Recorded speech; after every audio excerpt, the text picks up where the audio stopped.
জটিলতা যাই থাক, সংসদে তৃণমূলকে পাশে দিয়েই চলবে কংগ্রেস। দিল্লিতে পশ্চিমবঙ্গ প্রদেশ কংগ্রেস নেতৃত্বের সঙ্গে বৈঠকে স্পষ্ট জানিয়ে দিলেন সাংসদ রাহুল গান্ধী। এদিনের বৈঠকে উঠলই না বামেদের কোনো প্রসঙ্গ। আপাতত রাজ্য রাজনীতিতে তৃণমূল বিরোধিতায় সায় হাইকমান্ডের। তবে বিধানসভা নির্বাচনে জোট সমীকরণ কী হবে তা পরে ঠিক হবে বলে জানিয়েছেন রাহুল গান্ধী।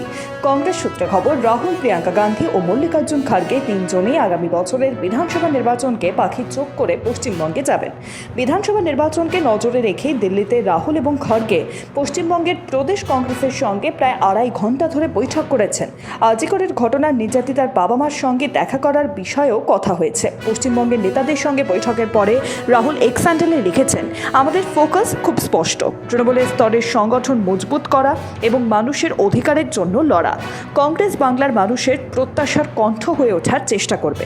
তবে দলীয় কোন্দল ফের একবার সামনে চলে এলো বৈঠকেও। এদিকে বৈঠকে মনোজ চক্রবর্তীর মতো সিনিয়র নেতাদের না ডাকা নিয়ে উষ্মা প্রকাশ করেন প্রাক্তন সাংসদ অধীর রঞ্জন চৌধুরী। যদিও প্রদেশ নেতৃত্বের তরফে জানানো হয়েছে, এদিনের বৈঠকের জন্য মোট 55 জনের তালিকা চূড়ান্ত হয়েছিল, যার মধ্যে মনোজ চক্রবর্তী সহ অধীর ঘনিষ্ঠ নেতাদের নামও ছিল। তাদের বৈঠক সম্পর্কে জানানো হয়েছে, কিন্তু তারা আসেননি। এদিনের বৈঠকে মোট 28 জন প্রদেশ কমিটির নেতা উপস্থিত ছিলেন। 28 জন নেতাকে রাহুল গান্ধীর সামনে কথা বলার সুযোগ দেওয়া হয়। Bureau report, sky news Bangla.